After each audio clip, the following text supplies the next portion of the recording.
नाम घेता का प्रियम धन्य तुकोबा समर्थ जेने केला हा पुरुषार्थ. तुकोबाचं सामर्थ्य नाम घेता का प्रियम. मग तुकोबा हे सामर्थ्यवान आहे तरी ते अभंग जरी म्हणतात मुखशुद्धी तुळशीदळ तुका म्हणे मी दुर्बळ. मग तुका जर दुर्बळ आहे तर जगाचा मालक तुकाच्या घरी कस काय हा महत्वाचा प्रश्न आहे. तसे पाहिला गेले तर काही पाहुणे हे भाग्यवान आहेत आणि काही पाहुणे हे दुर्दैवी आहेत. मग तुकोबाने समजा हा पाहुणा मात्र वेगळा आहे. काही पाहुणे भाग्यवान आणि काही पाहुणे दुर्दैवी. दुर्दैवी सावका भाग्यवान सांगू तुम्ही नाराज आहेत का माझ्या.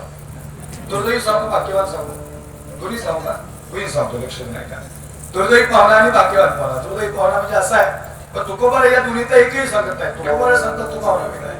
हा दुर्दैवी पाहुणा असा आहे आम्ही सगळे गायनाचार्य मृदंगाचार्य तुमचं काय नाव म्हटले ऋषी महाराज. ऋषी महाराज आम्ही सगळे सकाळचं कीर्तन आवडलं आणि बाबा संध्याकाळच्या कीर्तनात निघाल. आता पक्वाजाला पक्वा वाजवल्यानंतर भूक लागते हे कीर्तनकाराच्या लक्षात आलं पाहिजे. मृदंगाचार्याला जरा भूक लागली. ऋषी महाराज म्हणजे महाराज गाडी कुठेतरी थांबवायला लागेल.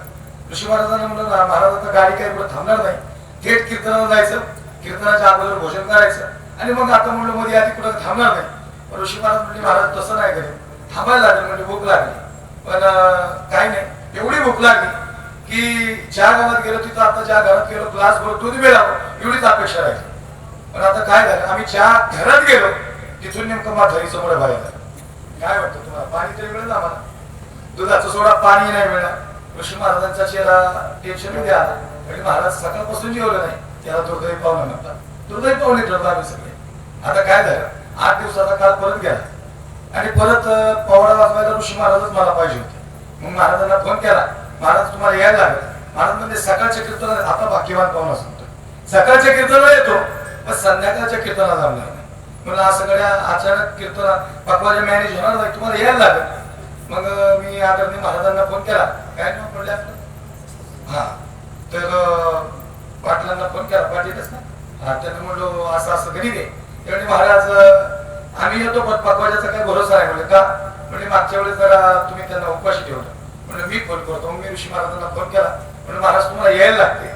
महाराज म्हणजे मी म्हणलं काय नाही तुम्ही टेन्शन घेऊ नका थोडं वाढून देतो तुम्हाला नाही लक्षात आलं का अजून ते म्हणजे वाढून नका देऊ फक्त वाढायचं नियोजन लावा. मागच्या वेळेस तुम्ही उपाशी ठेवलेला त्याला काय काळजी करू नका कसं तरी त्यांना कन्व्हिन्स केलं आणि मग सकाळचं कीर्तन झालं आणि सायंकाळच्या कीर्तनाला आम्ही निघालो. मजल प्रवास सुरू झाला. एवढी भूक लागली महाराज म्हणजे कुठेतरी गाडी थांबवायला लागली.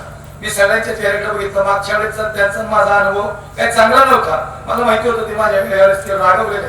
पण आता काय झालं गाव जवळ आलं त्यांना म्हणून टेन्शन घेऊ नका यावेळेस सगळं व्यवस्थित करतो.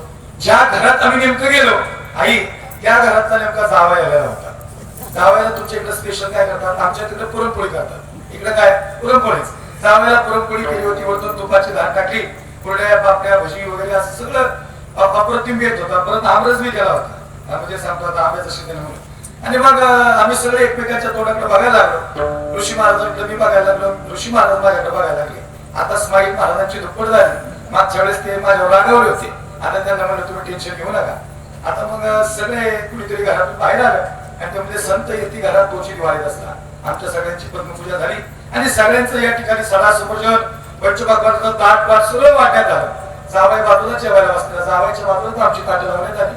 आमच्याही ताटात पुरणपोळी वाटण्यात आली वरतून तुपाची धार टाकण्यात आली. आता आमच्या सगळ्यांची स्माईल मात्र दुप्पट झाली. आता मला फार सोपा प्रश्न विचारायचा आहे ही पुरणपोळी आमच्यासाठी केली का जावयासाठी जावयासाठी केली ना बरोबर ना. ही पुरणपोळी आमच्यासाठी नाही केली ही जावयासाठी केली. पण जावयाबरोबर आम्हालाही खायला मिळेल आम्ही भाग्यवान पाहुणे.